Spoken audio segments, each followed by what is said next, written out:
वो जो औरत थी ना वो सही नहीं थी। उसने इसको बोला कि तुम फलां जगह जाओ, बड़े कोई माने हुए कोई शख्सियत है और तुम जाके उसको बताओ, अपना प्रॉब्लम बताओ और वो सब मसला सॉल्व हो जाएगा। मैं भी गई हूँ फलाना ढमकाना ना। अब वो जो उनकी नौकरानी गई, जो शख्सियत है, जो बड़े कोई जाने माने थे, वो जो उनकी दोस्त लेके गई थी, वहाँ पे जाके इसको पता चलता है कि ये इंसान ब्लैक मैजिक करता है, विच इज़ सिफली। ब्लैक मैजिक सिफली। वो खाना नहीं खा रही, वो उसको इतनी मुश्किल से लोग पानी पिला रहे हैं, उसको इतनी खांसी आती थी कि सारे डॉक्टर्स उसके पास, मतलब डॉक्टर्स को दिखा रहे हैं, वो उनको समझ नहीं आ रहा कि हुआ क्या। वो शख्स अमल शुरू कर चुका है उसका कुछ, हाँ, उसने कुछ किया है कि वो तकिए भरे हुए होते थे, मतलब इतने बाल गिर रहे हैं अचानक से। तो फिर वो बुजुर्ग उठ के घर आए और उन्होंने पूरे घर को देखा। फिर उनकी अम्मी को बिठाया और बोला कि इस घर में एक औरत है। बेसिकली ये घर ही उस औरत का था, ठीक है। औरत? कौन सी औरत? औरत मतलब एक चुड़ैल। वो जो घर था वो एक चुड़ैल का घर था। अस्सलाम वालेकुम जी, और हॉरर पॉडकास्ट में आपको वेलकम करते हैं। और हॉरर पॉडकास्ट में हमेशा मेरे साथ शेख साहब होते हैं, लेकिन इस दफ़ा हमारे साथ रोज़ हैं, जो कि हमारी टीम का हिस्सा है। और अहमद ख़ान पॉडकास्ट के सभी लोग रोज़ को जानते हैं।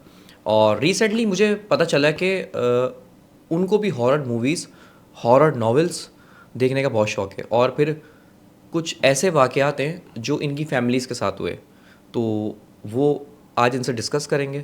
तो वेलकम करते हैं। अस्सलाम वालेकुम। अस्सलाम वालेकुम, आप कैसे हैं? मैं बिल्कुल ठीक हूँ।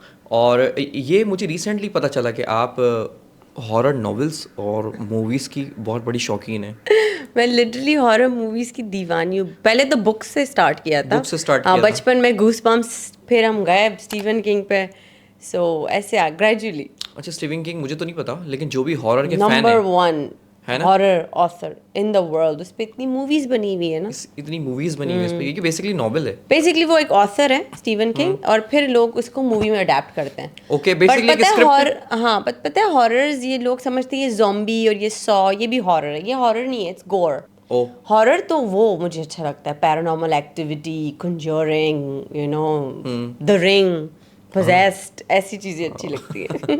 और अच्छा, मैंने अभी जब आप मुझे ऑफेयर बता रही थी, तो गालिबन आपकी दादी का भी एक वाक़या था। जी, तो आपने मुझे शो में इनवाइट किया, तो मैंने सोचा कि ये वाक़या मैं आपके साथ शेयर करूं, बिकॉज ये शो ही ऐसा है। सो हमारी जो दादी थी बहुत अमीर थी, एंड बहुत, बिकॉज वो इंडियन थी, तो वो थोड़ा सा, she was very very very beautiful. वो पहले दिल्ली बेस्ड थी, यू नो। हाँ, Delhi. So she was like very pretty, you know, बहुत ही ज़्यादा खूबसूरत। और उनके कोई 10-12 बच्चे हैं, ठीक है। और जिसमें सबसे जो छोटी वाली थी ना, वो बिल्कुल अपनी अम्मी के ऊपर गई थी। मतलब हमारी जो आमना पप्पो थी, ज़्यादा प्यारी थी। हाँ, बाकी के बच्चे इतने प्यारे नहीं थे, बिकॉज हमारे दादा इतने ज़्यादा खास नहीं थे। लेकिन वो वाली थी, वो कहते हैं ना एक बिल्कुल अम्मी की कॉपी निकलता है। सबसे लास्ट बॉर्न होता है, वो ऐसा ही होता है। खैर, उनके जो घर का जो रहना सहना था, वो थोड़ा नवाबों वाला था। हर किसी के पर्सनल नौकर है, ये है, दहेज में नौकर आते थे भाई। तो उनकी भी ना शादी वो लेके कोई नौकरानी लेके आई थी। दहेज में नौकर क्या होता है ये? मतलब उस टाइम पे ट्रेंड होता था। अब थोड़े से एजुकेट हुए हैं लोग कि हमारे अगर आप अमीर हैं और आपकी बेटी शादी करके जा रही है, तो आप अपनी बेटी के साथ एक नौकरानी भेजेंगे कि हमारी बेटी को तकलीफ ना हो। ये वाला ट्रेंड था। तो अब तो खैर लोग एजुकेट हुए हैं, उस चीज़ से बाहर निकले हैं। लेकिन वो पुराना दौर था, तो नवाबों वाली ज़िंदगी थी। एंड वो हसीन भी इतनी थी, तो उनके हस्बैंड कहते थे भाई तुम क्लास भी ना उठाओ।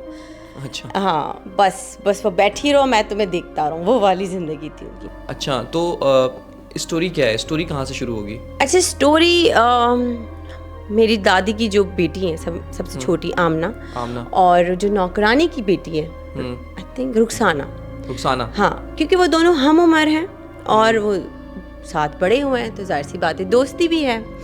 तो स्टोरी इन दोनों की है, ठीक है। अब डिफरेंस ये है कि मैंने आपको बोला कि आमना तो बहुत ही खूबसूरत है, वो अपनी अम्मी पे गई हैं, लेकिन Rukhsana on the other hand वो बिल्कुल ऑपोजिट है।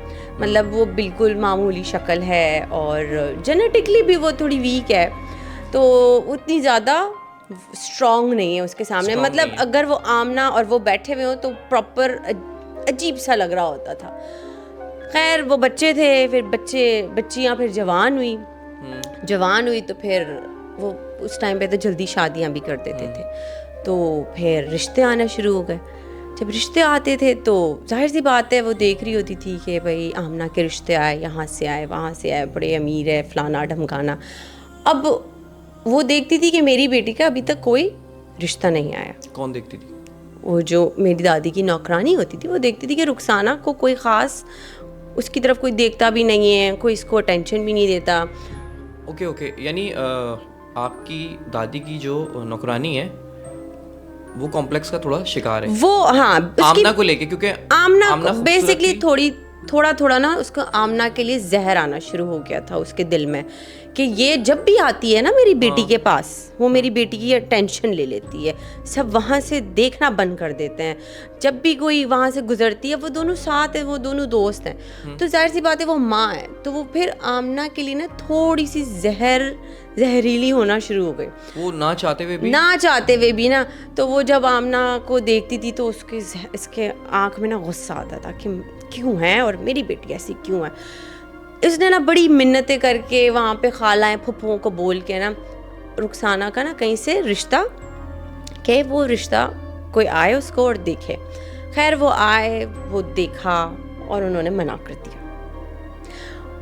जब उसने वो बात बताई तो हमारी जो दादी थी बहुत भोली थी, उन्होंने बोला अच्छा। वो हर बात ना, क्योंकि वो साथ में शादी होके आई थी तो वो एज अ बेस्ट फ्रेंड हर बात शेयर करती थी, तो वो दिखा रही थी मैंने आमना की जहेज़ के लिए ये लिया है, ये चूड़ियाँ लिए, ये ज्वेलरी लिए, ये लिया। अब उसका रिश्ता मना हुआ है और ये उसकी शादी की तैयारी की चीज़ें दिखा रही हैं। उसको वो बात अंदर से बहुत बॉदर करना शुरू हो गई कि ये यहाँ पे इसकी शादी की तैयारी और मेरी बेटी को कोई देख नहीं रहा। उसने ये अपने जहाँ पे वो रहती थी किसी से वो बात शेयर की अपनी फैमिली में ना कि यार मतलब मैं बड़ी परेशान हूँ, मेरी बेटी को कोई देखता नहीं है। तो उसने वो जो नौकरानी थी, हाँ, वो जो अपने किसी दोस्त से शेयर, रुखसाना ने किसी से ये बात शेयर की? रुखसाना की अम्मी ने। अच्छा, रुखसाना की अम्मी ने वो जो नौकरानी थी उसके जो सर्कल में लोग हैं उससे ये बात डिस्कस की जी, बिकॉज उसका जब रिश्ता डिनाई, मतलब एक इतनी कोशिश करे, एक कहीं से रिश्ता मिला वो भी अजीब सा, वो भी जब नहीं हुआ तो जाहिर सी बात है उसने जाके किसी से बात शेयर की। अब वो जो औरत थी ना वो सही नहीं थी, उसने इसको बोला कि तुम फलां जगह जाओ, बड़े कोई माने हुए कोई शख्सियत है और तुम जाके उसको बताओ, अपना प्रॉब्लम बताओ और वो सब मसला सॉल्व हो जाएगा। मैं भी गई हूँ फलाना ढमकाना ना। अब वो जो उनकी नौकरानी गई, जो शख्सियत है, जो बड़े कोई जाने माने थे, वो जो उनकी दोस्त लेके गई थी, वहाँ पे जाके इसको पता चलता है कि ये इंसान ब्लैक मैजिक करता है, which is सिफली। ब्लैक मैजिक, सिफली इज लाइक ब्लैक मैजिक ना, काला इल्म। तो वो जाके खैर वो उसका दिल तो नहीं मानता, लेकिन वो उसको बयान करती कि मेरी बेटी की शक्ल बहुत मामूली है और ये है वो है, उसके रिश्ते भी नहीं आते, उसको लोग मतलब उसको लाइक दूसरी नज़र देखते भी नहीं है ना, बिल्कुल इग्नोर कर देते हैं। वो बंदा उसको एक प्रपोजल देता है कि मैं तुम्हारी बेटी की पूरी लाइफ सेट कर देता हूँ, मुझे इसकी एक हम उम्र और जिसकी शादी नहीं हुई भी हो, मुझे ऐसी कोई लड़की चाहिए, मतलब उसकी तुम कुछ चीज़ें ला के दो, जैसे मैं तुम्हें कुछ चीज़ें बताऊंगा वो आप मुझे चीज़ें ला के देना, इस एक हम उम्र लड़की की जिसकी शादी ना हुई भी हो और तुम्हारी बेटी बिल्कुल सेट हो जाएगी। तो कहती है अच्छा, वो माँ होती है ना, वो कहती है अच्छा उसकी शादी हो जाएगी। कहता है उसकी शादी हो जाएगी, उसके अंदर खूबसूरती आ जाएगी, उसके अंदर ग्लो आ जाएगा, लेकिन मुझे ये चाहिए क्योंकि मैं एक चीज़ के बदले मुझे दूसरी चीज़ चाहिए होगी। तो वो कहती है चलो ठीक है, मैं सोच के बताती हूँ। ओ, तो कहीं ऐसा तो नहीं कि इसके जहन में इसकी जो मालकन है उसकी बेटी, उसका क्या नाम था? आमना। उसका ख्याल जहन में? बिल्कुल, बिकॉज वो बिल्कुल सामने थी, इजी एक्सेस था, सॉफ्ट टारगेट। हाँ, वो उसके नाखून भी ले सकती थी, उसके बाल भी ले सकती थी, उसके कपड़े भी ले सकती थी, वो तीन जो चीजें। क्या चीजें मांगी थी? नाखून, बिकॉज वो उसको बाल और कपड़े। उनके घर में काम कर रही है, हाँ। एक्सेस है बच्ची के पास, वो सारी चीजें लेके उसने वापस गई उसके पास। उसने बोला चलो ठीक है, ये आपका स्टेप 1 तो हो गया। बोला स्टेप 1 हो गया, चलो स्टेप 2 भी है। कह रहे हाँ, स्टेप 2 ये है कि जब तुम्हारी बेटी की शादी होगी, शादी हो जाएगी, इसका पहला बच्चा तुमने ला के मुझे देना। रुखसाना का पहला बच्चा कह रहा मेरा होगा, इसकी ये हसीन भी हो जाएगी, इसकी शादी भी हो जाएगी, ये जो तुम्हें आमना बुरी लगती है वो भी हट जाएगी, सारे तुम्हारे मसले सॉल्व हो जाएंगे, मुझे पैसे भी नहीं चाहिए, मुझे बस उसका बच्चा चाहिए। एक सेकंड, आमना कैसे हटेगी रास्ते से? देखो ना चाहते भी ना उसको आमना से हो गई थी, कुछ नफरत सी हो गई थी, और उस बंदे ने एक्सचेंज मांगा था ना। हाँ। तो एक्सचेंज तो फिर यही होगा कि आमना की वो जो चीज़ें उसने ली थी, एक तरीके से आमना की लाइफ ही उसने ली है। हाँ। हेयर, नेल्स एंड क्लोथ्स, और वो सारी चीज़ें लेके अब वो उसकी बच्ची के लिए आई डोंट नो कैसे, लेकिन वो काला जादू करके उसने उसको प्रॉमिस किया था कि तुम्हारी बच्ची हसीन भी होगी, तुम्हारी बच्ची की शादी भी होगी, तुम्हारी बच्ची जो तुम चाहती हो वो होगा, लेकिन तुम्हारी बच्ची का जो पहला बच्चा होगा वो तुम मुझे लाके दोगी। ठीक है, दैट वाज द डील। देखो पहली चीज़ तो उसने कर ली थी, जो आमना की चीज़ें लाके उसने दे दी थी उसको। दूसरा स्टेप ये था कि उसने बोला था कि अब मुझे बच्चा चाहिए। अब इनके दिमाग में ये था कि चलो भाई अब शादी होगी, बच्चा होगा, तब तक तो यू नो मैं टोपी कर दूंगी, कुछ ऐसा जब देखेंगे, अभी तो मैं अपना काम निकालूं। उसने उस चीज़ को अभी हाँ कर दिया। ठीक है ओके। अब ग्रेजुअली कुछ ऐसा शुरू हुआ दैट सडनली उसको आमना को फीवर हो गया, आराम से। अब वो इतनी फीवर में इतनी वीक हो गई कि ना वो चल पा रही है, वो खाना नहीं खा रही, वो उसको इतनी मुश्किल से लोग पानी पिला रहे हैं, उसको इतनी खांसी आती थी कि सारे डॉक्टर्स उसके पास, मतलब डॉक्टर्स को दिखा रहे, वो उनको समझ नहीं आ रहा कि हुआ क्या। वो शख्स अमल शुरू कर चुका है उसका कुछ, हाँ उसने कुछ किया है कि वो तकिए भरे हुए होते थे, मतलब इतने बाल गिर रहे हैं अचानक से। और एट द सेम टाइम उसकी जो बेटी थी, जो रुखसाना थी, जो नौकरानी की बेटी थी, she started glowing, she started being healthy, उसका वेट पुट ऑन हो रहा है, वो प्यारी दिखना शुरू हो रही है। और ये सब नोट कर रहे हैं कि इधर इसकी तबीयत इतनी बुरी कि खांसी में उसको ऑलमोस्ट ब्लड, ऑलमोस्ट टीबी वाला सीन है एक जवान लड़की को। और यहाँ पे ये जब ये ऐसी कैसी क्या हुआ, ऐसा बहुत ही बुरा टाइम था। यानी ऐसा है कि ब्यूटी ट्रांसफर हो रही है एक तरीके से। ब्यूटी ट्रांसफर नहीं हो रही, वो लिटरली वो ऐसा लग रहा था कि उसकी जिंदगी कोई सक कर रहा है, मतलब उसकी लाइफ कोई खींच रहा है उसके अंदर से, और यहाँ इसको बूस्ट मिल रहा है। वो ढलती जा रही है, वो बेचारी बेड पे जैसे यू कुड से कोमा में चली गई।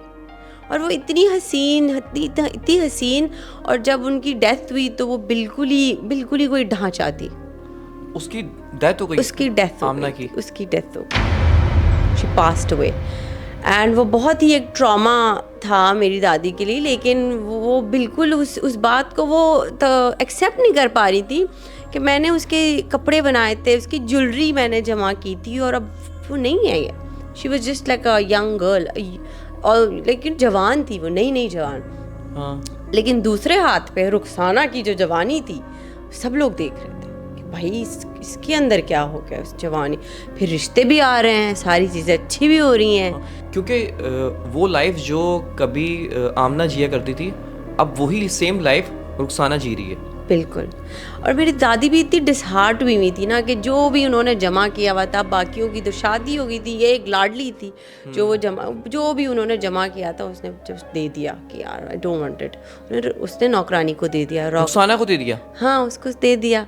तो एक तरीके से जो चीज़ों पे नज़र थी ना उसकी, वो उसी के पास गई। इतनी बुरी वो कहते हैं ना, नज़र इंसान को खा जाती है, और काला जादू इज नॉट अ जोक। खैर वो बड़ा कोई ट्रॉमा से उनकी एक अजीब सी सैड सी ज़िंदगी हो गई, वो बहुत ही डल हो गई, वो खुद भी ऐसी बुझ गई। उनकी जो फेवरेट थी, हाँ फेवरेट थी, वही चली गई। रुखसाना की शादी हो गई, ठीक है, उनकी अम्मी, बड़े बड़े रिश्ते आ रहे हैं, फलाना ढमकाना, अच्छी शादी हुई, अच्छे कपड़े, ज्वेलरी, जो बहुत अच्छा एक जैसे यू कुड से नौकरानी के कैलिबर से बढ़ के एक रिश्ता आया, और उस लड़की की शादी हो गई। उसको भी बड़ा दुख था कि मेरी शादी में मेरी बेस्ट फ्रेंड नहीं है, आमना नहीं है। अच्छा, बच्ची मासूम है रुखसाना, उसे कुछ भी नॉलेज नहीं है कि मेरी माँ ने क्या गुल खिलाया। नहीं, बिकॉज वो तो आपसी में बहुत अच्छे दोस्त थे।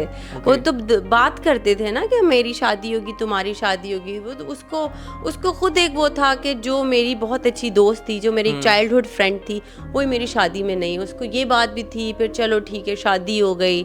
शादी के बाद चलो बहुत अच्छा सब कुछ गुजर रहा है, प्रेगनेंसी आ गई। अब प्रेग्नेंट जब वो हुई तो चले 9 मंथ्स के बाद बेबी भी हो गया।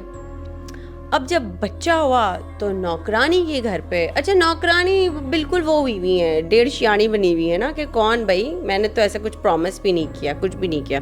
ओके। अब वो जो बच्चा जो पैदा हुआ बीमार, वो कभी चुप ही ना रहे, रोता रहे, डॉक्टर्स फलाना ढमकाना, ये वो ये। 6 महीने तक तकरीबन सब कुछ ठीक था। ओके, ठीक है। अच्छा 7th मंथ में क्या हुआ कि अच्छा बच्चा भी बहुत खूबसूरत, बहुत हसीन, सब चीज़ें ठीक चल रही है। ओके। 7th मंथ में रुखसाना की जो तबीयत थी वो थोड़ी सी पहले डाउन हुई, फिर डाउन हुई। तो मतलब जो इसके पहले वाले हाल थे ना, वो थोड़ा सा वापस से आना शुरू हो गए, जैसे ये जेनेटिक थी जैसे वो पुराने। हाँ, लेकिन इस टाइम थोड़ा डबल, बिकॉज अब वो बीमार भी रहना शुरू हो गई। यू नो, मतलब आए दिन फीवर हो रहा है, बेड से नहीं उठ पा रही, बच्चे को गोद में नहीं उठा पा रही। मतलब वो अचानक से इतनी वीक हो गई कि उसकी जो माँ थी, जो नौकरानी थी, वो परेशान हो गई। और जब वो परेशान हुई, इसको तो पता था कि उसने क्या प्रॉमिस किया है, और उसको दिल में ये बात भी आ रही थी कि मैंने प्रॉमिस पूरा नहीं किया, इसलिए ये हो रहा है। तो खैर इसने सोचा मैं जाके पूछती हूँ कि ये क्यों हो रहा है मेरी बेटी के साथ। वो वापस गई वहीं पे उस शख्सियत के पास, और उसने पूछा कि भाई ये क्यों हो रहा है, कि वो ऐसा क्यों हो रहा है, सब कुछ ठीक था। जब बोला देखो तुमने मुझे प्रॉमिस किया था कि इसकी शादी हो, खूबसूरत हो, बच्चा हो। तुमने आधी डील की, आधी डील नहीं की। ठीक है, तुमने वो लड़की की चीज़ है तो तुम लेके आ गई, लेकिन तुम बच्चा नहीं लेके आई जो उसने प्रॉमिस किया था। उसको लग रहा था कि बस अब साल गुजर गया, अब 6 महीने भी गुजर गए, सब कुछ ठीक है, तो बस सब कुछ ठीक है। उसने बोला नहीं, अगर तुम नहीं दोगी बच्चा, और तुम यहाँ पे मान के गई हो कि मैं दूंगी, और तुम नहीं दोगी, तो तुम्हारी बेटी का भी वही हाल होगा जो दूसरी लड़की का हुआ था, आमना का जो हाल हुआ, आमना का हुआ था। और उसका वही हुआ था कि अचानक से रुखसाना का वेट ड्रॉप शुरू हो गया था, फीवर, बेड से नहीं उठ पाना, वीक, यू नो। और अब यही सारे सिम्टम्स उसके साथ थे, मतलब जो आमना के थे ना, वो आहिस्ता आहिस्ता इसके साथ तो डबल हो रहा था, क्योंकि वो सारी खूबसूरती भी डल रही थी। तो लोग भी परेशान हो गए थे कि भाई क्या कोई जानलेवा बीमारी हो गई है, क्या हो गया अचानक से। भाई नौकरानी ने बोला कि चलो भाई बच्चे तो और हो ही जाएंगे। उसने बड़ा वही कुछ भी करके बच्चा लिया, जाके इस बेहिस औरत ने अपना ग्रैंड चाइल्ड उस ब्लैक मैजिक करने वाले को दे दिया। ओके, ठीक है, जानते हुए कि ये बच्चे को मौत के मुंह में डाल रही है, बिकॉज वो उसने मार देना था, उसने पालना तो नहीं था ना, उसने मार देना था जी। वो मतलब वो एक सैक्रिफाइस था।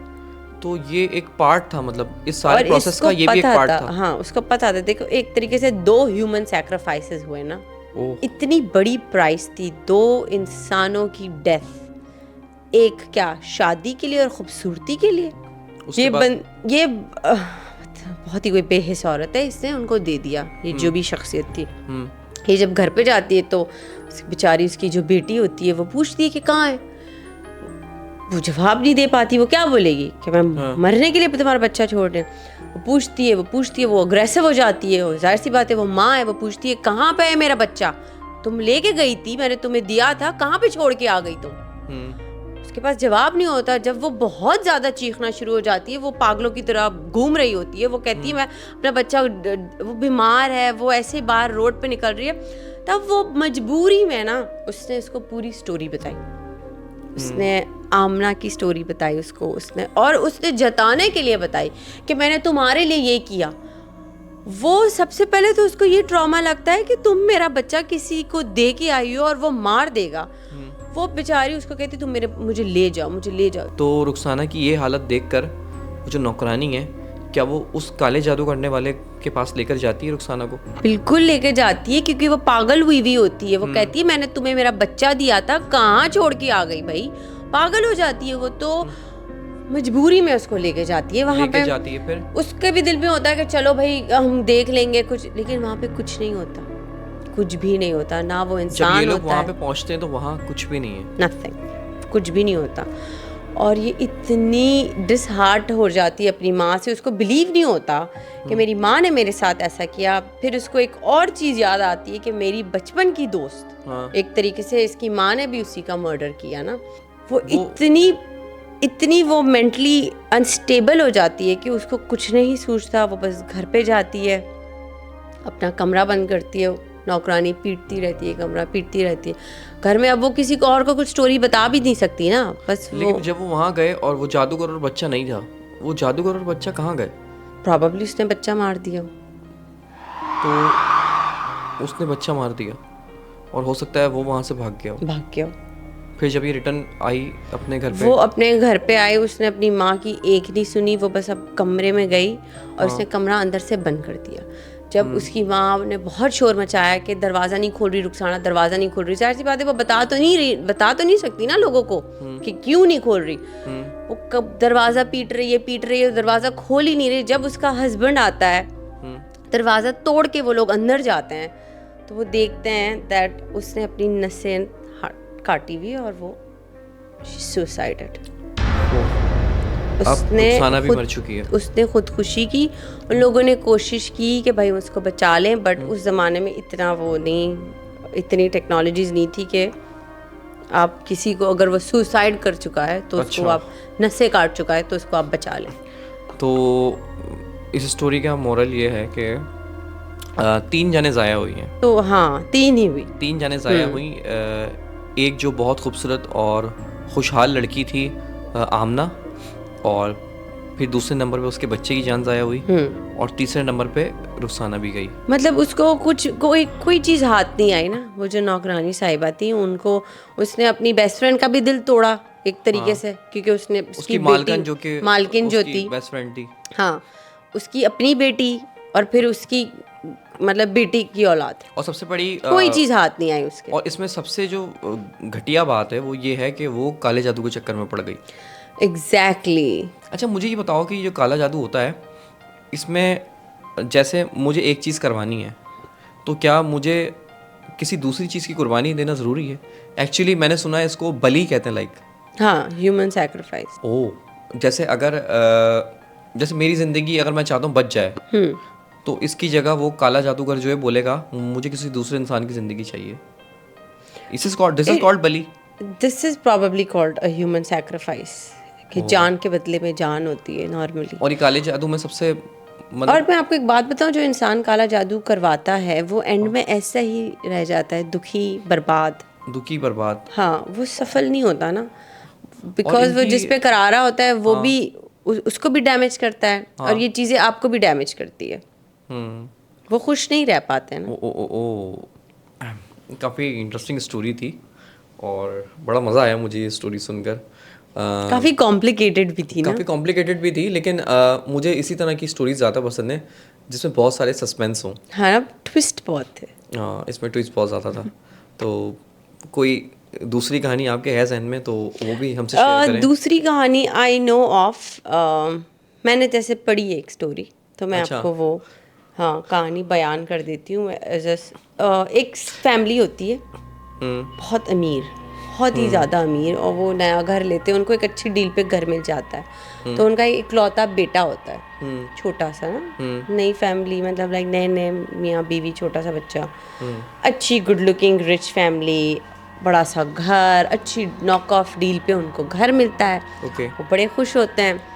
अच्छा, लोग नेबर्स जो होते हैं, जो नेक्स्ट डे मिलने आते हैं उनसे कि आप लोग इधर शिफ्ट हुए हैं, तो ये तो घर काफ़ी टाइम से बंद था। तो कहते हैं हाँ हमें बहुत अच्छी डील मिल गई है। वो कहते हैं हाँ, लेकिन हमने इस घर के बारे में स्टोरी सुनी है, क्योंकि ये घर बंद था, यहाँ पे एक औरत है।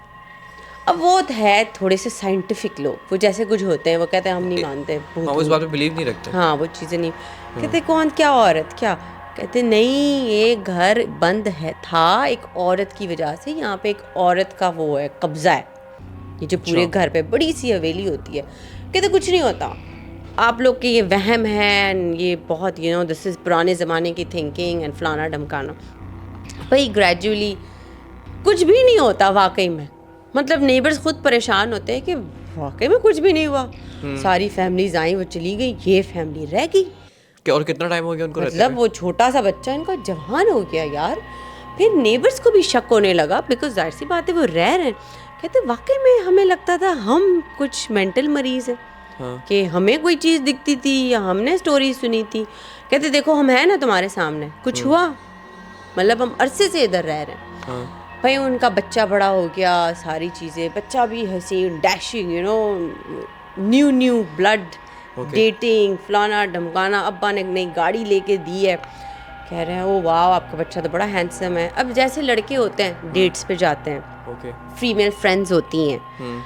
अब वो एक दफ़ा अपनी कोई फीमेल फ्रेंड के साथ बाहर था, तो इसका एक्सीडेंट हो गया। मतलब हाँ लड़के का एक्सीडेंट हुआ, लेकिन वो एक्सीडेंट कुछ ऐसे हुआ गाड़ी का, वो जो नई गाड़ी थी, कि वो लड़की को बहुत ज़्यादा लगा, वो पैसेंजर सीट पूरी क्रश हो गई। एक सेकंड, ऐसा एक्सीडेंट हुआ जिसमें लड़का बिल्कुल पैसेंजर सीट क्रैश हो गई? हाँ। और लड़का बिल्कुल ठीक था? लड़का वाज फाइन। इसी तरफ से गाड़ी लगी। हाँ। और वो पूरा जो क्या कहते हैं लैंप पोस्ट था, वो पूरा पैसेंजर सीट के अंदर था। तो लड़की की on the spot death, on the spot death हो गई, वो पास्ट अवे। तो बेचारे बड़े वो थे कि चलो नई गाड़ी दी थी, और फिर हम इनके बेटे की वो जो गर्लफ्रेंड थी उसकी डेथ हो गई। वो बेचारा बड़े परेशान, depress, but life goes on. उसकी ज़िंदगी में कोई और लव इंटरेस्ट पैदा हो गया।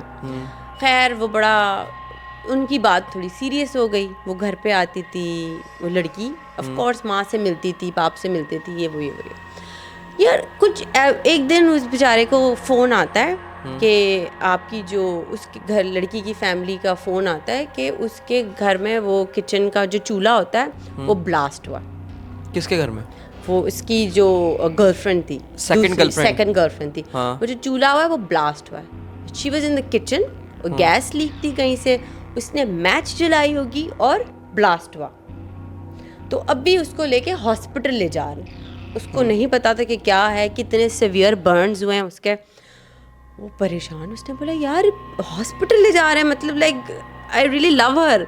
फिर से एक वो एक्सीडेंट हुआ, फिर उसने काफ़ी साल बाद कहीं और अपना दिल लगाया बेचारे ने। तो इसने बोला कि ये इसको ब्लास्ट हुआ, बर्न। ये लोग जब हॉस्पिटल गए तो वो कह रहे हैं कि इसको 3rd डिग्री बर्न्स हैं और अभी बहुत क्रिटिकल है।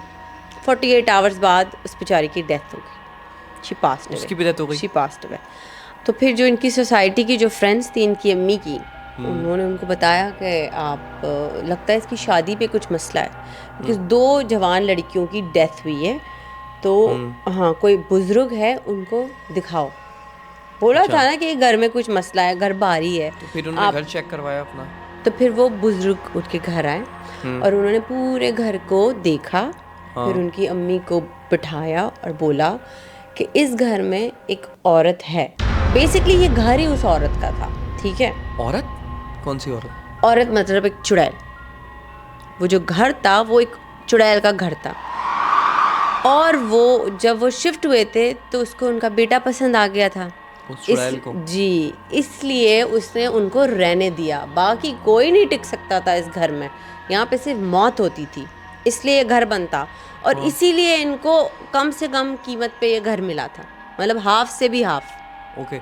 वहाँ जो पहले शिफ्ट होता था उसकी डेथ हो जाती थी, लोग मरते थे। लेकिन क्योंकि उस औरत को यानी उस चुड़ैल को इनका बच्चा पसंद आ गया। हाँ। तो तभी उसके जवान होने तक उसने वेट किया। ओके। और अब उसको प्रॉब्लम क्या हो रहा था कि ये लड़कियां क्यों आ रही है। तो जो भी लड़की इसकी जिंदगी में आती थी वो मर जाती थी। पहली लड़की एक्सीडेंट में मर गई और इसको कुछ नहीं होने देती थी, बिकॉज वो तो इसका प्यार था ना। पहली लड़की एक्सीडेंट में मर गई। हाँ। और दूसरी वो उसमें वो झल के मर गए, उसका चूल्हा ब्लास्ट हुआ। तो अब वो जो बुजुर्ग थे उन्होंने बोला मैं कुछ नहीं कर सकता, ठीक है, आपके बेटे की शादी नहीं होगी, इतना तो तय है, जो दुल्हन होगी उसने मर जाना है, शादी नहीं हो सकती। उनकी अम्मी को तो वैसे कोई बिलीव नहीं था। हाँ। कि ये भी है, मतलब ऐसी पैरानॉर्मल एक्टिविटीज़ हो सकती है। हाँ। उनको लगा कि चलो मैं अपने बच्चे को यूके भेज देती हूँ, वहाँ पे उसका कंट्री भी चेंज हो जाएगा, थोड़ा माहौल भी चेंज हो जाएगा, उसका साइकी भी चेंज हो जाएगा, डिप्रेशन से भी बाहर आएगा। तो वो कन्विंस करके अपने बेटे को कहती है तुम यूके चले जाओ। वो यूके चला जाता है। 6 महीने, साल, 1.5 साल, 2 साल, कुछ भी नहीं हुआ, कुछ भी नहीं होता, बिल्कुल ठीक होता है। वो आंटी फिर से बातें करना शुरू कर दी। देखा, वो अपनी दोस्तों को बताती है ये सब तुम्हारे दिमाग में, वो बुजुर्ग भी ऐसे ही था, वो यूं, कोई यहाँ पे चुड़ैल वुड़ैल है नहीं, तुम लोग पागल हो, मेंटेलिटी तुम लोग की ऐसी है, बहुत ज़्यादा ड्रामे देख रहे, मतलब बड़ी कोई चौड़ी हो गई थी ना वो। खैर वहाँ पे इनके बेटे को कोई लड़की मिलती है, जाहिर सी बात है वो लड़का है, गुड लुकिंग बॉय है, उसको कोई लड़की मिलती है।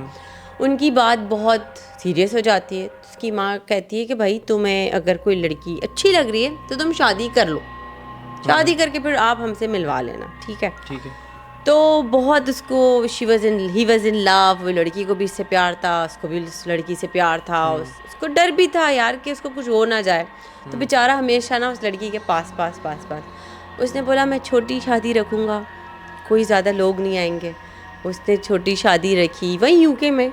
उसने बोला चलो अब जब शादी हो गई, सब चीज़ें हो गई, उसने बोला चलो अब मैं सेव हूँ ना, मतलब अब मैं ठीक हूँ। तो जैसे वो पहली रात होती है, आप अपनी बेगम से जाके बात करते हो, तो वो बैठा अपनी बेगम के पास, उसने रेड कलर का एक नॉर्मल सा ड्रेस था, एक दुपट्टा आगे, घूंघट जिसको कहते हैं, हाँ घूंघट, उसने ना रेड कलर का ऐसे आगे वो किया हुआ था। तो बैठता है अपनी बेगम के पास, वो कहता है मुझे उम्मीद नहीं थी कि हम एक दिन साथ बैठे हुए होंगे, मियाँ बीवी, एज अ मियाँ बीवी इतने करीब हो जाएंगे। इज़हार मोहब्बत करता है, खुश होता है वो, आगे से वो भी इज़हार मोहब्बत करती है। तो वो कहती है कि तुम कभी मुझे छोड़ के जाओगे तो नहीं?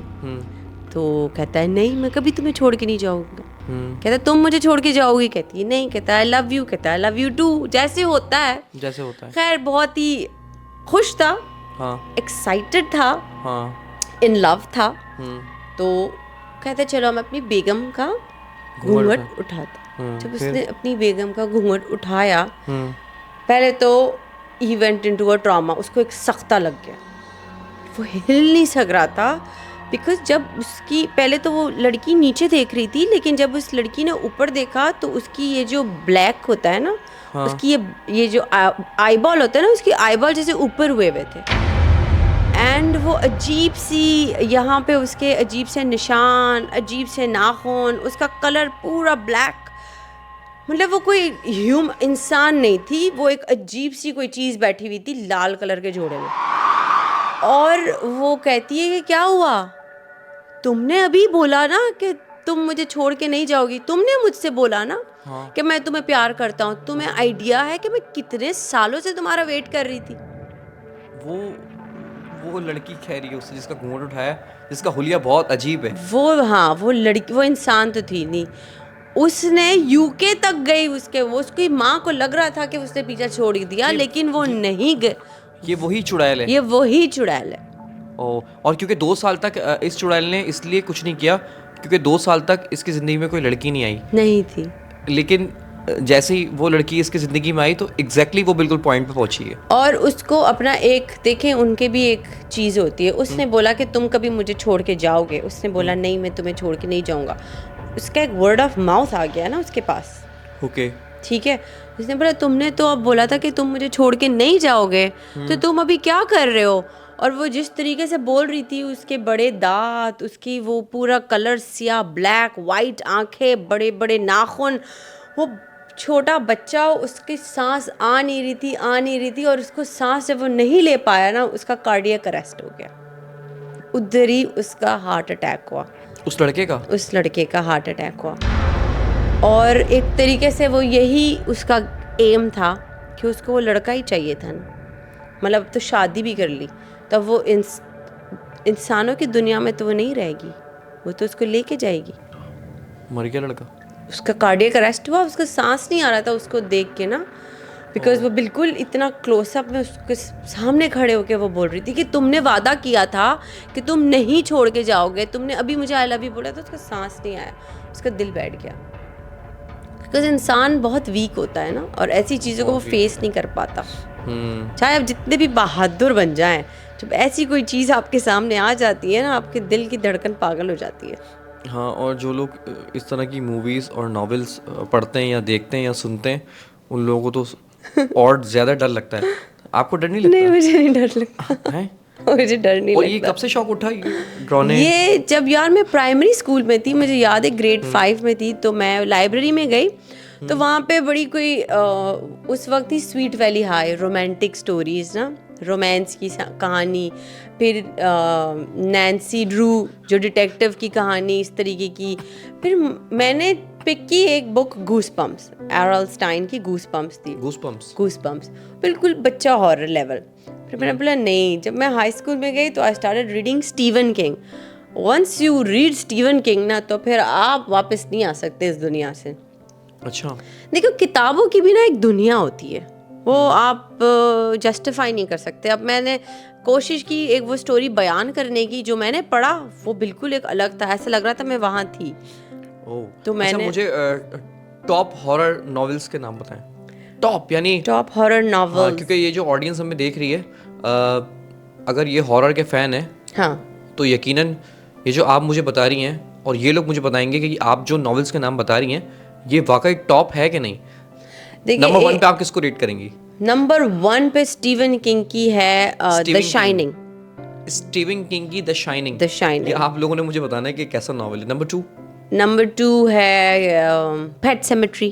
क्या? पेट सेमेट्री। पेट सेमेट्री। Pets PET। PET, हाँ, पेट सेमेट्री। हाँ, तो इसका भी आपने बताना है कि ये कैसी है। हाँ, नंबर 3 पे हम डाल सकते हैं रोज मैडर, और नंबर 4 पे कैरी, नंबर 5 पे द टावर। मतलब ये स्टीवन किंग की सारी बुक्स हैं, मैंने सारी पढ़ी हुई है। मतलब मैं उसकी बहुत बड़ी फ़ैन हूँ। और मैं आपको एक बात बताऊँ, स्टीवन किंग जो ऑथर हैं, हाँ, वो आज तक वो बंदा नॉर्मल नहीं है, उसको ये भूत नज़र आते हैं। उसका एक इंटरव्यू है कि मुझे लोग आके ये स्टोरीज बताते हैं। ये कितने साल का एक शख्स है? आई डोंट नो, अभी वो जिंदा है भी नहीं है। बड़ा कोई अजीब साइको सा है, अगर आप उसकी पिक्चर देखोगे ना, बोले कि कौन है, बावला मेंटल पेशेंट लग रहा है। हाँ, उसका एक स्टेटमेंट है, उसका एक इंटरव्यू है कि, और वो खुद पैरानोया का मरीज है, खुद वो पैरानोया का मरीज है। पैरानोया ये होता है जैसे मेरे पीछे कोई है, कोई आ रहा है, ये इसे पैरानोया कहते हैं। हमें कोई देख रहा है, अच्छा तुमने कुछ बोला, वो बहुत देख रहा है, ये कैफियत को पैरानोया कहते हैं। लेकिन ये कैफियत तो मैं आपको बताऊं ना, ये कैफियत तो जो भी मुझ जैसा कमज़ोर दिल का इंसान, मैं कोई अगर ड्रामा भी देख लूं, लाइक मैं आहट देख लूं। आहट तो बच्चे का नहीं, गेम है यार। मेरा बच्चा लेवल है ना, बिल्कुल। हाँ। मैं आपको अपने लेवल पे बता रहा हूँ, तो चाइल्ड लेवल है, लेकिन आहट वाकई बहुत डरावना ड्रामा है। और मुझे तो आहट से ही बहुत डर लगता है। लेकिन अभी वो आपने बीमारी का नाम बताया ना, क्या नाम था उस बीमारी का? पैरानोया। तो ये पैरानोया बीमारी तो आम बीमारी है। मतलब मैं जब आहट देखता हूँ तो मुझे भी ऐसा लगता है कि यार वॉशरूम मेरे साथ कोई और भी जा रहा है। और मतलब मैं किचन में जा रहा हूँ आधी रात को, कुछ खा रहा हूँ तो मेरे पीछे कोई और खड़ा हुआ है। अकेले घर में हो तो आहट फील होती है। तो ये बीमारी तो कॉमन है। नहीं, लेकिन उसको कुछ ज्यादा एक्सट्रीम पे है, बिकॉज उसका एक स्टेटमेंट है, जब उससे पूछा गया कि आप ऐसी ट्विस्टेड स्टोरीज कैसे लिख लेते हैं एक नॉर्मल दिमाग, तो उसका ये स्टेटमेंट था कि मुझे लोग आके बताते हैं, मतलब भूत आके बताते हैं, तो इंसान नॉर्मल तो नहीं होता ना। हाँ, तो वो हालांकि उसके ऊपर मूवीज और उसकी बुक्स ऐसे हॉट केक्स की तरह बिकती है। मतलब वो आई थिंक बहुत अमीर होगा, बट अगर आप उसकी अभी पिक्चर गूगल करेंगे स्टीवन किंग, तो बहुत ही कोई बावला सा, तुम बोलो कि ये लगता ही नहीं है कहीं से ऑथर है। और हॉलीवुड ने इतनी मूवीज बनाई है इसकी नॉवेल्स पे। लेकिन मेरा मानना ऐसा है कि जब इंसान खोजी बन जाए ना, किसी से खोजी, तो हुलिया उस पर कोई मैटर नहीं करता। एक्चुअली उसकी वो दुनिया को ना एक दूसरी नजर से देखने लगते हैं, जहाँ तक मैंने सुना है। जितने भी एक्चुअली आप साइंटिस्ट को देख लें, हाँ, वो एक मलंग एक ट्रैक पे चले जाते हैं। हाँ, और ये जो एस्ट्रोलॉजर जो ये होते हैं, हाँ, इनका भी हाल कुछ एबनॉर्मल हो जाता है। राइट। जब भी अगर आपके जहन में साइंटिस्ट आ रहा है ना, तो सफेद बाल आएंगे आपके जहन में। अब देखिए आइंस्टाइन कैसा था, ऐसे बाल अजीब से। अच्छा, मुझे ऐसा लगता है कि एक तरह से सही भी है इनका हुलिया ऐसा होना, क्योंकि ये लोग ऐसी चीजें देख लेते हैं या फिर इमेजिन कर लेते हैं। बट देखें आप, अब अहमद ये बोलना कि भूत आके मुझे ये स्टोरी बताते हैं, फिर वो स्टोरी का ऐसे मेगा हिट होना, फिर वो स्टोरी भी ऐसी है कि कभी किसी ने सुनी नहीं है, आप ही पहले हो, तो कुछ तो होगा ना। ये पार्ट ऑफ द स्क्रिप्ट हो कि मुझे भूत आके बताते हैं, तो इसमें एक वो पैदा हो गई कि भूत आकर क्या बताते हैं। अब जैसे एक बड़ी कोई फेमस सीरीज आई हुई है कंजोरिंग यार बहुत ड्राउनी थी यार, मेरी बहुत फेवरेट। अच्छा इसका पार्ट 2 भी आया नन, लेकिन नहीं और जो एक्सोर्सिज्म की बात है ना, एक तो मेरे नाम के ऊपर ही है, एक्सोर्सिज्म ऑफ एमिली रोज। अंत है वो, जिसमें वो प्रॉपर वो बंदी पोजेस्ड होती है, उसके अंदर कितने 6 डीमंस होते हैं, ठीक है। और जब प्रीस्ट जैसे वो बैठ के उसके वो क्या कहते हैं उसको एक्सरसाइज करता है, उसके वो डीमंस निकालता है, इस प्रोसेस में उसकी मौत हो जाती है, लड़की मर जाती है, ठीक है। अब वो प्रीस्ट को हो जाती है jail, because it against the law कि आप एक्सोर्सिज्म क्यों कर रहे हैं। ये तो उस प्रीस्ट को, ये based on a true story, और आप अगर मूवी देखेंगे तो उस बंदे ने कैम कॉर्डर से वीडियो बनाई हुई है उस लड़की की। वो लड़की घुटनों से उछलती थी और ऐसे मतलब लाइक 2 फुट ऊपर उछलती थी घुटनों से और नीचे लैंड होती थी। क्या नाम है उस मूवी का? Exorcism of Emily Rose. Okay. वो स्पाइडर्स खाती थी, वो नाखूनों से दीवार पे लिखती थी। सोचो तुम नाखून से कैसे दीवार पे लिखोगे, इंसान तो नहीं लिख सकता। अच्छा मैं पता है मैं कौन सी हॉरर मूवी को ज्यादा रेट करता हूँ जिसमें भूत ना दिखाया जाए। पैरानॉर्मल एक्टिविटी या एक्टिविटी। देखिए मैं पता है क्या, उसकी कैफियत होती है, उसकी कैफियत होती है। पता है क्यों? देखें फॉर एग्जांपल अब नन मूवी है, हाँ वो बोरिंग सी हो गई है। तो नन में जो है ना, नन बहुत पहले दिखा दी है, हाँ, तो अब आप क्या डरेंगे उससे ज्यादा? मतलब वो एक वही आ रही है बस। लेकिन एक जो कैफियत होती है ना कि मैं ऐसे बैठे बैठे ये लाइट पीछे चली गई, हाँ ये ऐसे बैठे बैठे सोफा आगे आ गया। अच्छा इस तरह भी आदमी सोचता है ना कि अब मैंने भूत देख लिया ना, अब मुझे पता है नन मेरे पास तो नहीं आनी, मतलब वो एक कैरेक्टर है बनाया हुआ, हाँ। लेकिन हाँ मेरे पीछे से अक्स गुजर सकता है, हाँ मेरे पीछे से तुम देखो आवाज आ सकती है। एक पूरी सीरीज है पैरानॉर्मल एक्टिविटीज जो गोरे अपने घरों में सीसीटीवी लगाते हैं, हाँ। और वो चंद घर जिनमें साए होते हैं, हाँ। लोगों के किचन के कैबिनेट्स खुलते थे रात को, उसमें से बर्तन गिरते थे ड्रिम, और वो प्रॉपर कैमरे की फुटेज दिखा रहे हैं आपको, कोई एडिटिंग नहीं है उसमें। ऊपर की पैन्स ऐसे यूं यूं हो रही होती थी। अच्छा मियां बीवी सो रहे बिस्तर में, हाँ। वो तो लगाते हैं ना कैमरे अपने बेबीज के लिए, सीसीटीवी कैमरे, हाँ। प्रॉपर ब्लैंकेट खिंचा, बंदे को टांग से खींचा किसी ने, नजर नहीं आ रहा कोई, लेकिन बंदा उड़ के गिरा है। मतलब ये हॉरर वो है जो असली में हुआ है और हम देख रहे हैं। जैसे तुम अभी अपने घर में सीसीटीवी कैमरा लगाओ, हाँ। और तुम घर सो जाओ, और फिर तुम देख रहे हो अपने कैमरे में कि रात को क्या होता है कि सोफा आगे आता है, ये पर्दा यूं होता है, ये हिलना शुरू हो जाता है, मतलब वो, और फिर तुम ये फुटेज अपनी इंटरनेट पे लगा दो। This is pure paranormal activity.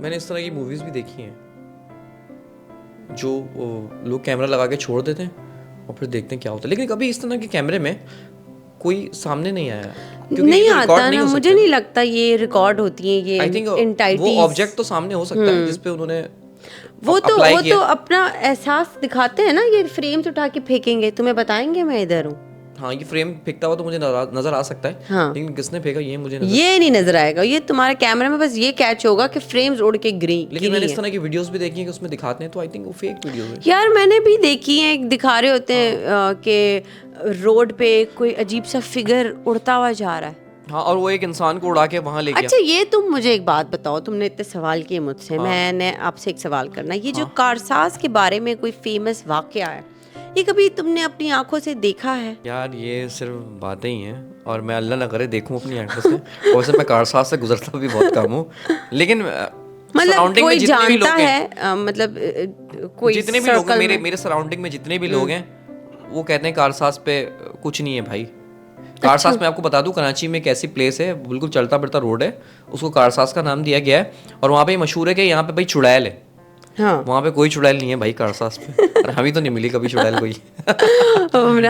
और मिलनी भी नहीं है हमने, हमें मिलना भी नहीं है, हमने मिलना भी नहीं है। हाँ, मिलना भी नहीं है। तो ये है कि जो तुमने नॉवेल्स के नाम बताए, इन सबको मैं जरूर, जो तुमने नॉवेल्स के नाम, तो ये है कि जो तुमने नॉवेल्स के नाम बताए, इनको मैं भी देखूंगा और इनको आप लोग भी देखें, और इसको दिमाग पे इतना हावी ना कीजिएगा।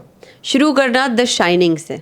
द शाइनिंग, यस, क्या ट्विस्ट है उसमें, उफ। ओके, ठीक है, द शाइनिंग से आपने शुरू करना है और आपने मुझे भी बताना है। और अगर आपको अगर इनमें से एक स्टोरी पसंद आ गई है तो वो स्टोरी आप हमसे शेयर कर सकते हैं।